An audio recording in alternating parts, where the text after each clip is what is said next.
Warm welcome to each one of you. Come alive, real women, real stories, which means we're going to keep it unfiltered, raw, right? And we're going to have a lot of fun. And I think we're going to learn a lot as well. So, welcome to each one of you. And I would like to take this beautiful opportunity to welcome our speakers, beautiful, powerful women speakers. If you ask me, I have done these sessions and also offline, online multiple times.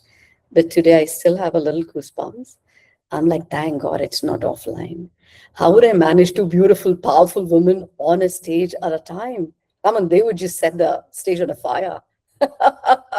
It's going to be hard, right? Thank you so much. I would like to welcome Dr. Doreen Mafara, an accomplished doctor in business administration, recon in a beautiful male-dominated industry that's into constructions. When you look at construction, it's so hard and so masculine, kind of projection. That's a visual that comes to mind. And beautifully crafted with her creative and an artistic journey. She is also a published author and professional model and a beautiful actress. Women in Cabin 10. The Women in Cabin 10, right? Dr. Mafara? That's one of the movies that you could watch Dr. Mafara's beautiful work. So that makes her multi-dimensional strategic leader. And she is speaker. She is published on a couple of international magazines. She's invited. The beauty is, I would want to take this a special point to mention. She's on her vacation. Well, she said, it's okay. I'm going to do this because I want to take this opportunity to inspire many more women. So thank you. And we welcome you. Hi, and Ansha, thank you for having me. Hi to everyone who is watching and who is going to watch later on.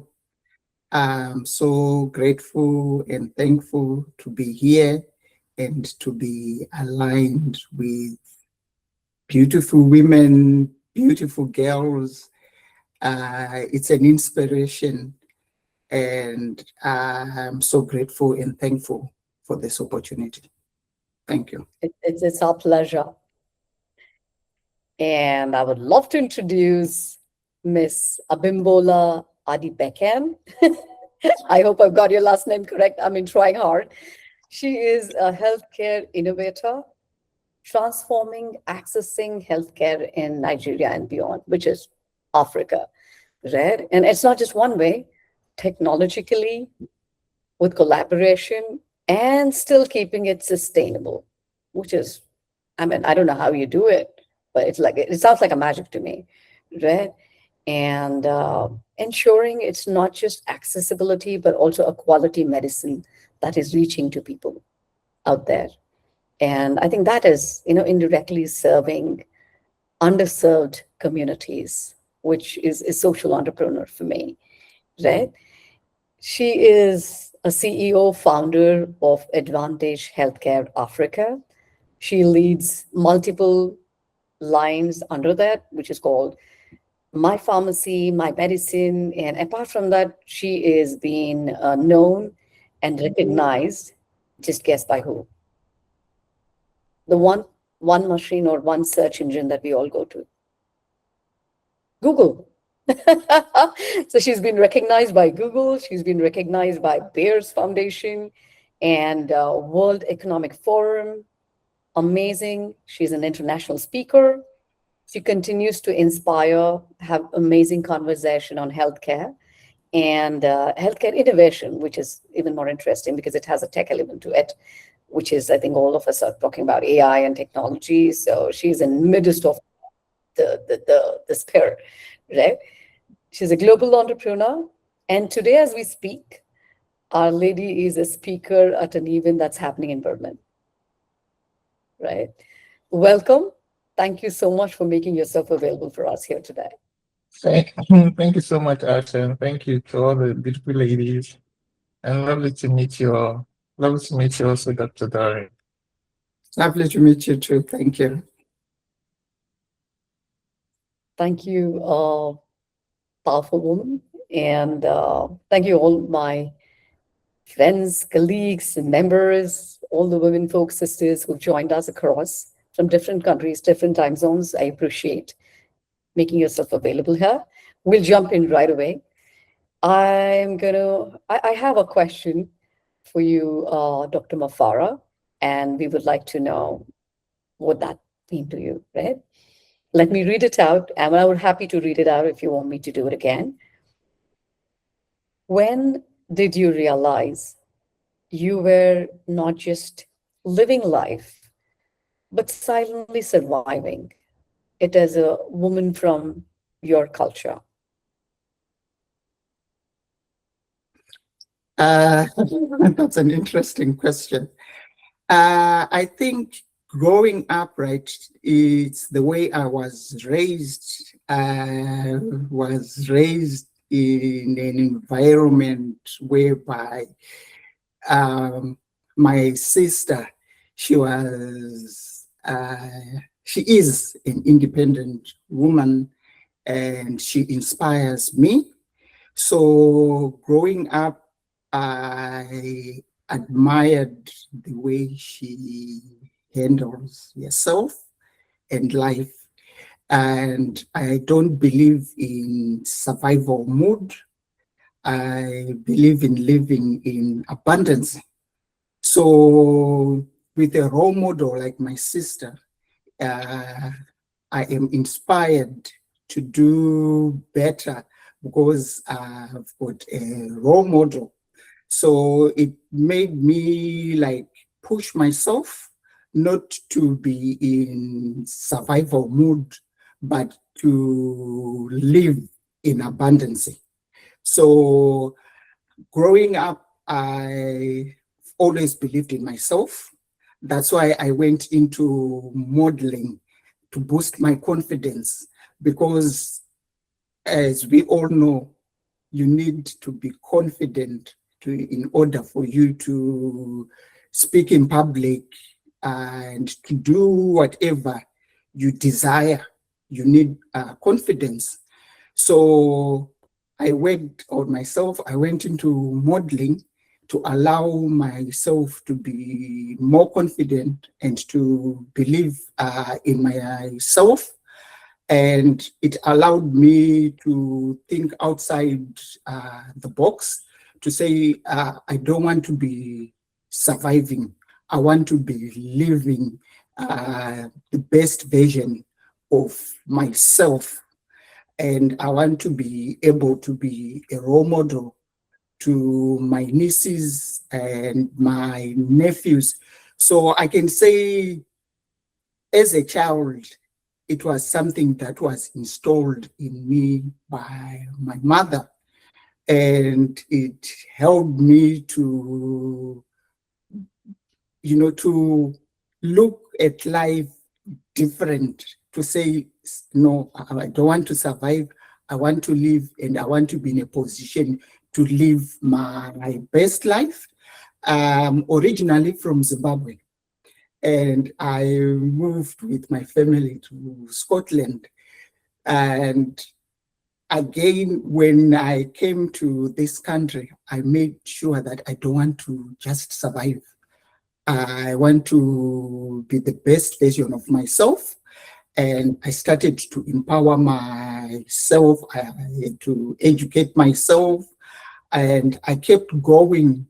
And I decided to try something different because I'm a Christian, and my parents were Christians. And I decided to follow the spiritual journey.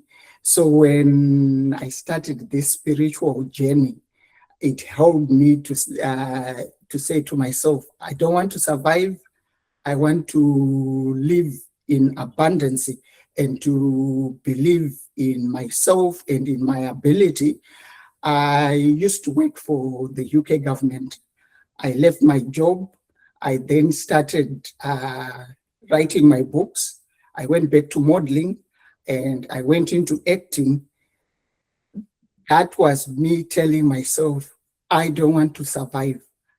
I want to live in abundance.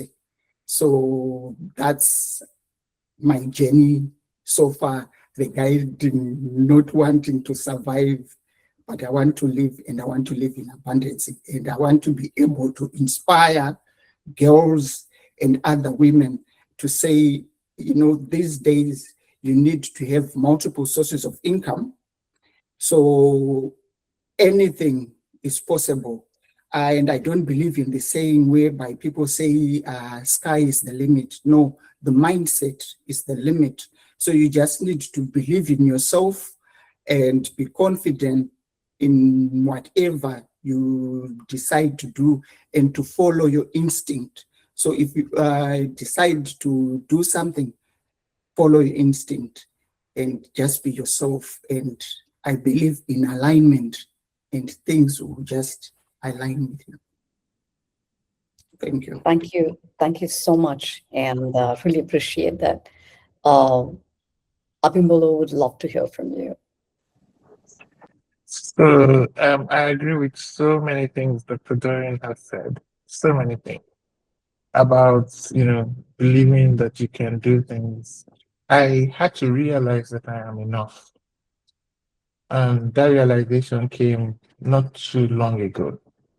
Realizing I'm enough, I can be any and everything that I look forward to being. And I don't say this often, but I had an epiphany around the time I was going through a divorce. And I had to remember myself. I had to remember who I am. And somehow I understood a particular name that I go by, my middle name. I understood it differently. That look, I am Oluyemisi, and I'm Yoruba from Nigeria. That Oluyemisi translated to me then, and I think that's the translation I still have. But I am she who God celebrates. That has been a profound nudge for me. And I say this because we must know who we are. We must know whose we are before we then, embrace a lot more than the world or the society wants to limit you to do. So I know whose I am. I know He celebrates me. I understand that I can step into places. I can even fall. I can make mistakes. I am still celebrated. Can you imagine a child that's learning to walk and then falls? Can you imagine the parents castigating that child or, beating that child? No. They almost always clap. Like, oh, get up, get up, get up. They celebrate you. They welcome your movement. They welcome the fact that you're making attempts. So whenever I'm getting overwhelmed, I'm glad that I have that perspective to come back to, that I am celebrated by God. And that keeps me going. That makes me do many things. Many people ask, how are you doing this and doing that? You said I was in Berlin. On Monday, I was in Berlin. Today, I am in Lagos. I just Oh, spoke at an important panel. And just last week, this time last week, I was at BBC in London, writing an interview. I'm doing these things. They don't seem like a lot, but I can understand them looking like a lot to someone else. And I'm glad for the opportunities. But that epiphany about myself has really been a true anchor. And I think everyone should have some kind of inner insight about themselves that just keeps renewing and powering your engines. brilliant. Thank you so much. I think two different views, but there are definitely a lot of connecting threads. And I don't know, maybe that says why and where you are is where you are. Both of you in your journeys. Thank you so much. I'll just proceed ahead with our another question. And I would like to go with Abimbola and then Okay. followed by Doreen. Uh, what is one truth, right? What is one truth about being a woman in your country that you had to experience personally? I mean, now that you travel, I'm sure there's, you're far more in a place to kind of recognize that. Mm. I think many women are presumed to have lower level of intelligence. I think it's almost assumed that, oh, you don't understand because you're a woman. Don't worry, we will explain it to you. Maybe when it comes to technical things or um, in quotes, strong things. And then it's almost as though the concept of you being a weaker vessel relegates you to being lower understanding or intelligence. But it's so clear. It's so clear that that's a fallacy. That we don't spew technical jargon. Does not mean we don't understand it. And Dr. Doreen is able to address that from her construction background, being a man's background. So for me, it's just like technology. I adopt technology because I need it. And people think, oh, why, how are you a woman in tech? I'm wondering why not? There's a case for it, so I'll do it. And I just think more Nigerian women are getting comfortable with technology, with finance, with deep structures, building complex organizations and leading them, with politics more and more. It's very few, but more and more. And these are areas that were reserved in code for men that were becoming more comfortable, penetrating, staying, shining, and rising to the top. So that's just what comes to my mind with that question. On the other hand, I don't think I face a lot of discrimination myself. It's just I see it, right? And I must say this because I don't want every woman to feel like, oh, I'm discriminated against. It's just that I see it happen and I know we can take it on. All right, I'll say more about that later. Thank you. Thank you so much. Doreen, we would love to hear your views on this. Thank you. And Bidola, thank you. I'm glad you mentioned discrimination. It's something that I can relate to. It's something that I've experienced. So as to regarding to discrimination, yes, it exists. Yes, it's there, but we are not defined by that. It's how you overcome discrimination. Like in my case, actually a better person, discrimination made me resilient, courageous, and it has helped me to stand up for myself and for what I believe in, which made me write one of my books. I've written a book regarding women empowerment because of what I went through in my journey regarding discrimination. And I didn't allow it to break me. I had to stand up for myself, and I had to make my actions match with my words.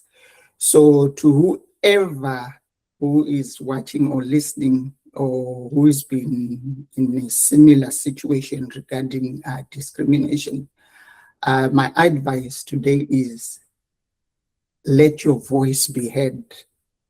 That's why I've written one of my books called Let Your Voice Be Heard. And I'm sure some viewers who Google my name, they will see that there's a case regarding discrimination. So I'm not just saying words, but I'm saying words that are backed by actions to say, well, say no to discrimination, and especially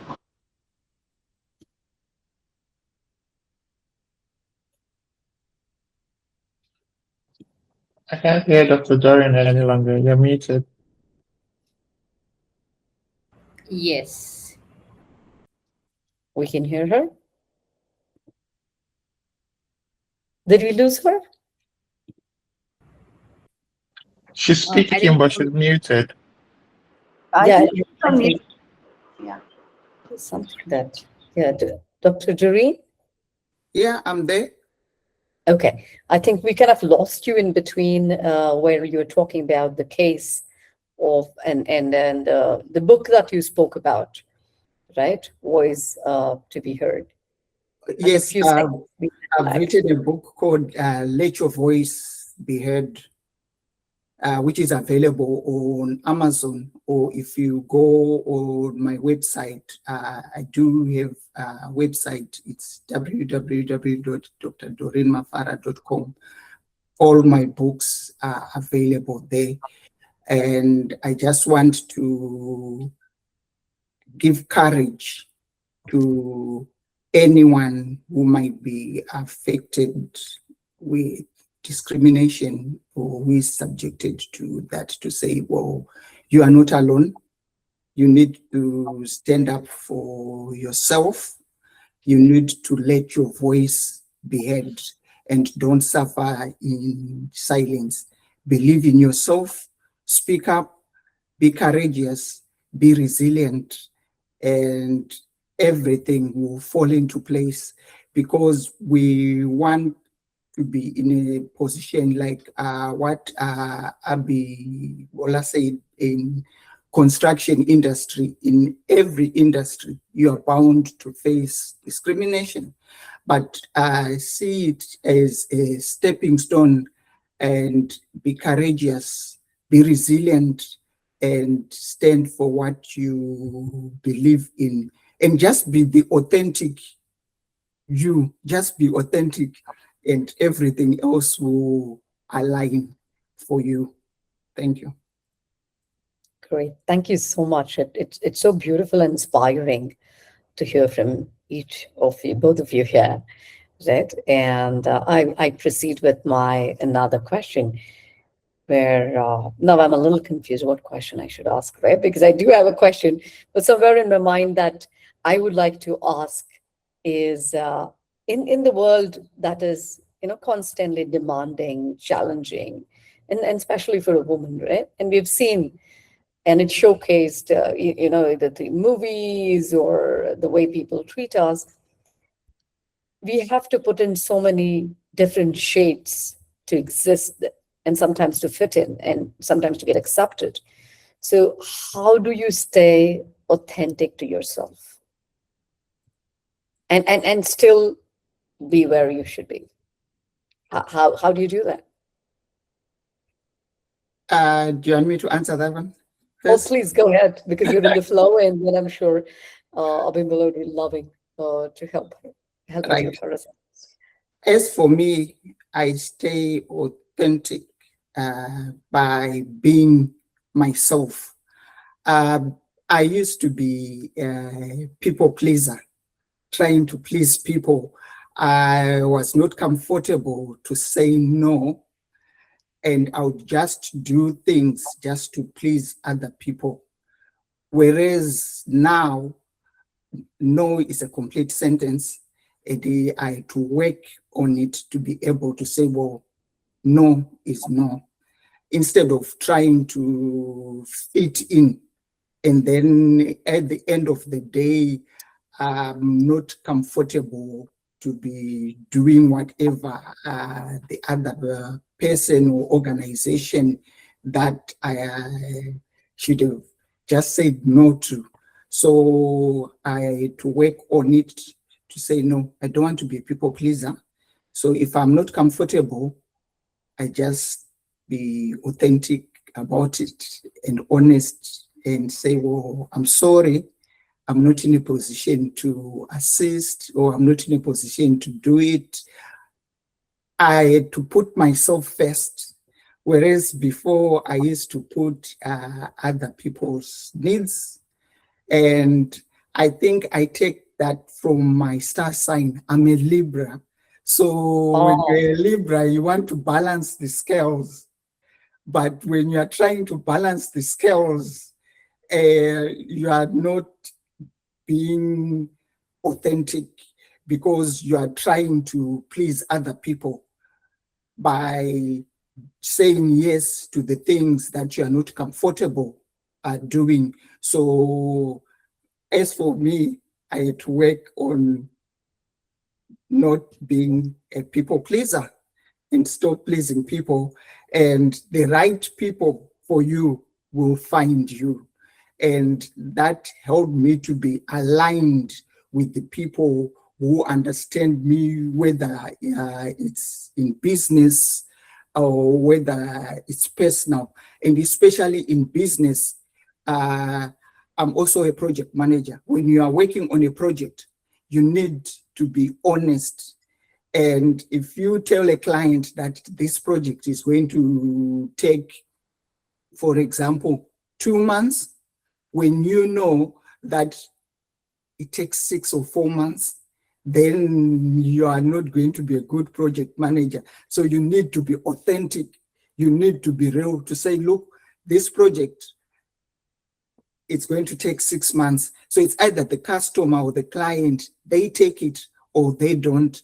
Because if you are not aligned with them, then the right people for you will find you and you'll be aligned with them. So everything for me, it boils back to alignment.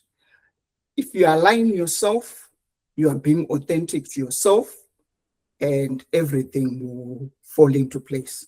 Thank you. Thank you so much. Abimbola would love to hear from you. Okay, so let me give an example where I have had to evaluate my authenticity. So I had a very comfortable, very cushy job at the time. When I say cushy, by all standards, I was earning a lot, and we were flying private jet from place to place. If we had to go and do a presentation, we'd fly into Rwanda, but it was comfortable and just fast paced. But I did not like the chemistry. It was quite toxic to me. I didn't like what I perceived as unfairness, and I didn't like what performance was made to look like. It almost made it to look like you must lose yourself for you to perform well. And I come from the background that you must have yourself for you to perform well. So while we were working and producing, there wasn't an overlap of harmony, and we didn't agree. So I left that job. I didn't have a fallback position. One reason why I left was I asked myself, I speak to my son about, I speak to him about abuse, spousal abuse. And I felt like an abused woman in that job. And I said, how would I look like sun in the eyes or the face and justify staying here? What would I say it's about? I'm staying because of pay, or I'm staying because of fame? Because it was quite, jet setting to be working in that environment. What would I actually hold on to say justifies me staying? And when I asked myself that question, I couldn't come up with a good enough answer. And so I decided on that basis. To me, that's authenticity. Being able to make personal decisions that I can defend with my internal values, not necessarily by external perception. And that has, reading quite high in many of the decisions I've made, asking myself, what do I stand by and why do I stand by it? And it's not all popular decisions, sometimes it's an unpopular decision, but I make it because I think I cannot justify it. For example, my example is my religious standing, right? I'm in a popular church. I don't play any role there because I don't believe that I must play a role in the church to please God. I actually don't believe it. I actually think it wears a lot of people out, but you don't have a way to step away because it's their whole identity is tied to that activity. So from the get-go, I had examined that aspect of my life and I said, no, I'm called what I'm called in the marketplace. I'd rather be running a successful venture and a business and be able to point to show that as an example of how, my I'm blessed than it's my activity in a church. I know many of you are not church people, but I just use that example that sometimes we tie our persona around popular branding rather than an internal branding. That's fine for now. Thank you so much for sharing that view. And I think that kind of brings in that and making it very clear, right? Sometimes, I mean, I would call it as a trade-off that we need to do, right? And still say, no, to stay authentic to ourselves, right? So thank you. What we would do in the next segment of ours is we do have something called fun fire-sided questions. So it's going to be a quick questions, and it's just a word or a line reply, not more than that. So let me go ahead with Dr. Mafara here. What is that one thing of a Zimbabwe woman? I know you're based out of Scotland now, but going back to your origin, right? Zimbabwe woman, do that would confuse the rest of the world. Something very unique. Pardon, I didn't hear your question again. I said, what is that one thing Mhm. of Zimbabwe woman that whatever, it could be a practice or it's a ritual, something that you do kind of confuse other women. I mean, what are they doing? What is this? Well, that's a tricky one, right? Because we are we are all unique, right? So regarding that, right? Like what Abimbola said regarding construction, maybe being in construction industry, it's an industry that back then it used to be like mainly for men, and now we've got girls, women in construction industry. So basically, I think maybe that's the thing that I can say. One can say, well, oh, wow. Or at one point during my journey, I wanted to be a pilot. So again, it's something that one can say, oh, wow, from someone from my country, because there are not many pilots. So I think those are the two things that I could say. One can say, oh, wow, from a woman from that background. Thank you. Great, thank you. Moving to the next, what's your don't disturb me mood in real life? Like don't bother me. This is like my me time. Don't give me any drama and all that. This is my space and my time. I think when I'm on holiday, that's when I'll say I'm on do not disturb, because I just want to recharge myself. That's the only time I can say I can be myself without having to try to please anyone. So that's my do not disturb when I'm on holiday. It's my do not disturb. I'm sure my friends and my family, they know that I'm a different person when I'm on holiday, because I want to recharge myself, and I just want to be me without having to know what is going on around the world.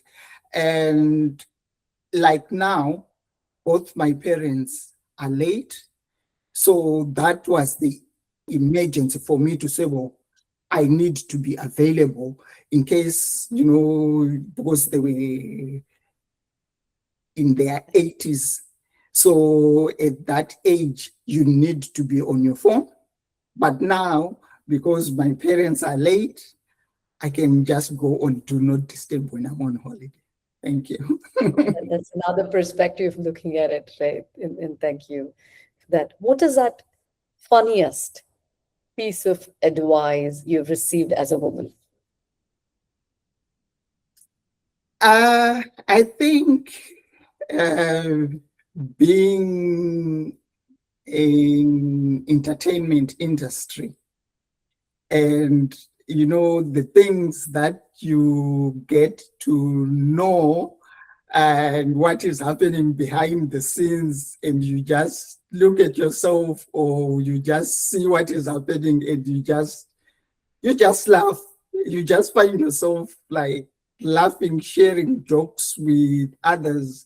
And it's an industry that is mind blowing for me, because I came from a background whereby I've worked in on a 9 to 5 job in an office, and now this industry that am in, regarding acting and modeling, and the jokes that I just hear, or when I'm just on set, and someone just says something funny to me, it just makes me laugh.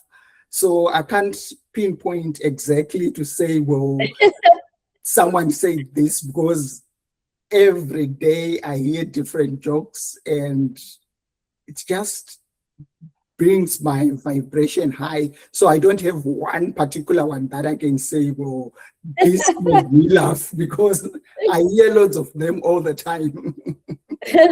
Thank you for sharing that. I mean, I think, well, I buy that.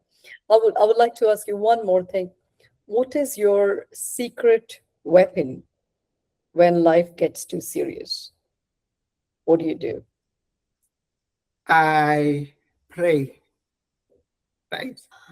That's so That's nice. exactly, because in everything that I do, and for me to be here, it's a blessing. So for me, I pray. That's my secret weapon that I'm sharing. Prayer. Thank you so much. Thank you so Yes. much. So I believe in the saying that Jesus slept in the middle of the storm. So I just remain focused, right? I don't panic. I just observe. And like I said, maybe I'm a Libra. I'm just grounded. So I remain grounded.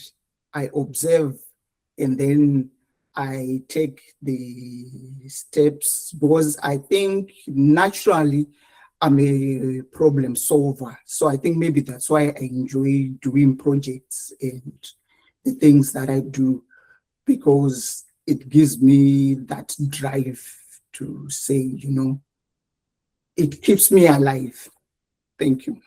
Thank you. Thank you so much. Uh, Abimbola would love to, have these couple questions Yeah. fired at you. Well, first thing that I would like to ask is, what is that one stereotype about Nigerian women? That's actually very, I mean, it could be hilarious or serious. That one stereotype people kind of bring it or associate with Nigeria women. We're stereotyped to be loud. It's assumed that if you meet a Nigerian woman that is quiet, is she really Nigerian? I've been asked a few times. I remember last year, 2 years ago in Cape Town, someone came to meet me and you're not really Nigerian, are you? Because I was calm and quiet. So we're assumed to be loud and we just dominate the space. Thank you. Thank you. Uh what's your most dramatic I am done moment? That's Uh, actually like, I'm done. In a small way, it could be, something really small also, but it's probably your expression or the word that you use, like I'm done.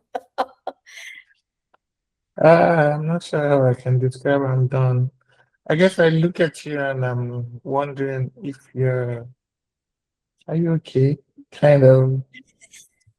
So I'm sure I have team members who can tell that better. But sometimes, yeah, I mean, I'm not sure I can answer that well enough. No problem. That's okay. Let's move to the next. What's the funniest expectation people have about strong women? Which is I you. think I think they think we can't cry or we don't cry. But I cry. I cry a lot. I remember getting a rejection to something we've been pursuing actively for months. We got a rejection 2 or 3 Sundays ago.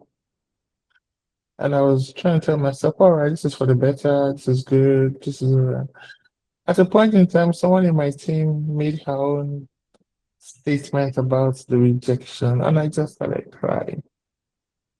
Oh, But I'm boss of so many people, I'm sure they can't imagine me cry. But I cry, I cry, I guess, with my partner that sees and knows. Sometimes I cry for joy, sometimes I cry for exhaustion, just sometimes I cry from just being recognized and someone sees my pain, and that makes me cry. great.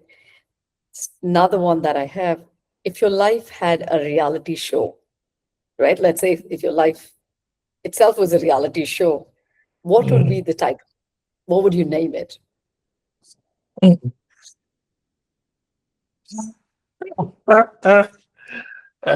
Diary of, I'd say, Diary of a Kept Woman. Love that. Love that. Thank you so much. I think it's been wonderful conversing with Dr. Mafara and Abimbola. I would like to invite my co-host Anshu, uh, Preeti, to take over from here. Thank you. Over Thank to you. you. Thank you so much. Thank you. Thank you, Asha. And we really appreciate both the speakers for sharing their insights and practical examples. And thank you, everybody, to join. Now, we will open the floor uh, for the questions. But due to the time, please keep your questions brief. We'll take as time allows us. Questions, you can definitely email to Wiki.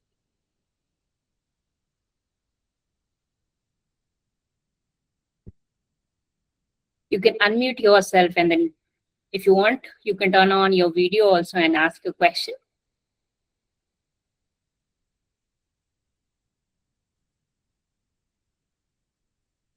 Hi, I'm, a- I'm, this is Padmaja. Sorry, I couldn't turn on the video. It's for both the speakers. So, we all spoke about how we treat ourselves, how we transformed. I'm just curious how you celebrate your victories. Suppose if you have achieved something which you thought that you were not able to achieve and you have done it all by yourself, how do you celebrate that? Can I answer that one first, please? please go ahead. I I personally celebrate with my loved ones because they've been through this journey with me. So they are my biggest fans, and they know when I am at my lowest and when things are moving flawlessly. So I celebrate with my loved ones. So it's either we go away or we just talk about it and just be grateful and thankful to God, because at the end of the day, right, it's by grace.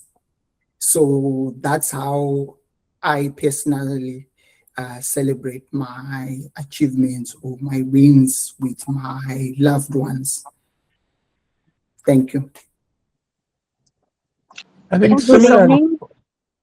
similarly for me, it's a case of celebrating with those around me. Tonight, we're going to a place called Battery Berries. There's live music, there's drinks, there's street food, and we've been looking forward to it for about a week and a half because quite a number of things were adding up. But sometimes I write it down. I actually keep a journal I don't keep a regular journal. I'm just gonna keep a note of this thing that happened to me and how I like it, the feeling I'm having presently, how this is, a good thing and all of that. So, because sometimes we forget. I think we forget good things easily. We remember the bad, nasty things. I will remember for years. But just writing it down also matters. And nowadays we can celebrate on social media. But sometimes I also put things on social media. I know it's not the best place to show off because almost as everybody's got things to celebrate and it's not reality. I also do sometimes, and it's nice. Yeah. That's awesome. Thank you so much. I was very curious about it, and your answers were so, you know, getting to the point and more practical. Thank you so much. You're welcome. Thank you, Padmaja, for your question. So Good we can. evening, ma'am. Myself, Diksha Chaudhary, and I have a question, both of you.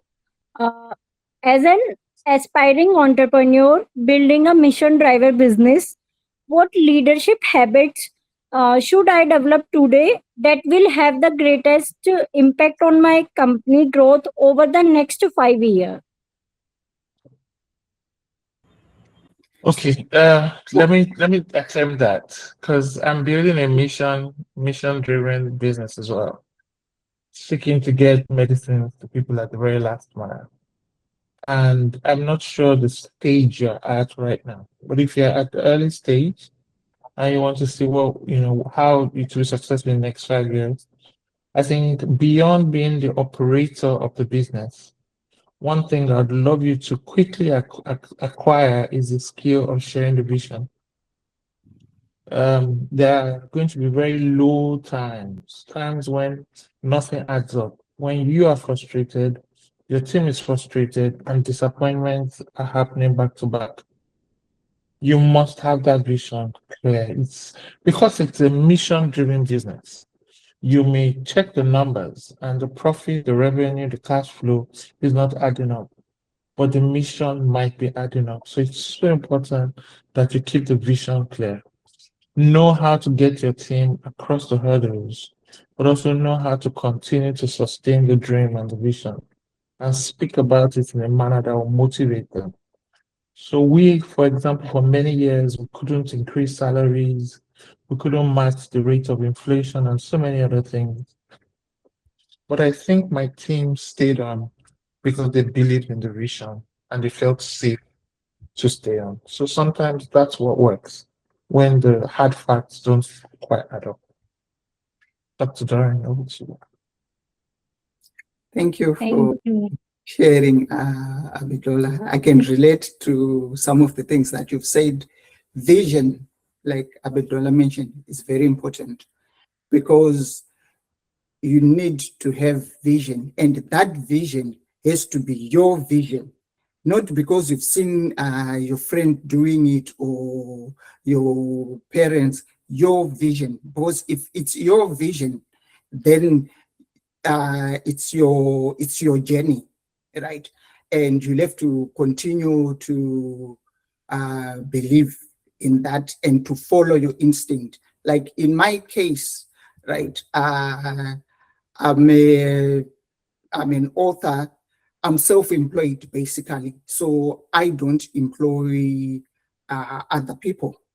So in that case, I'm responsible for everything, right? So in terms of my book, I need to be able to be on platforms like this to market my books. And like I mentioned earlier, I've got my website as well. So vision is key. And your instinct is very important, because if you want to be a good leader, right, you'll have to be able to lead by example, and you'll have to be able to face every challenge, because in every business, it's not going to be a smooth ride. You're going to have some days where there are bad days, and you're going to have some days which are going to be good days. So vision and focus, resilient, and transparent, especially when you are dealing with customers or when you are dealing with your staff. You need to be transparent, and it goes back to what we said earlier about being authentic. Because if you are being authentic and you've got your vision and you are focused, then everything will just align with you. If you are focused and you've got a vision and you're authentic, people can even connect with you when you are authentic. But when you are not authentic and you are not reliable, people, they want consistency. So you need to be consistent. So that again helps. I hope I've answered your question. Thank you. Thank you. Thank you for this valuable insight. Your advice on leadership habits and long term growth was inspiring and gave me practical ideas to apply as I build my entrepreneurial journey. Thank you so much. Pleasure. Thank you for the question. We can take one more question looking at the time quickly.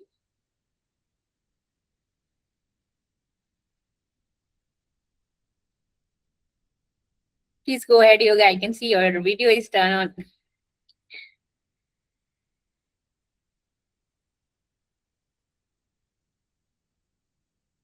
No questions? Hello, I have a question, please. Please. Okay, hello everyone. Just want to appreciate the speakers. I'm grateful for an opportunity like this. So my question goes to you both. Yeah. Yes, go on. So what message would you like to share with a young woman that is still like trying to find her voice or place in the society, basically? Okay, I'll start. My message to a young woman, to young girls, is believe in yourself. And these days, you need to have multiple sources of income. Because gone are the days whereby you can rely on one source of income. Because I remember when I left my 9-to-5 job, I was monetized on YouTube, I was monetized on Facebook. And then after that, that's when I decided to say, okay, let me write my books, go into modeling and acting. So to any young girl, the world is your oyster.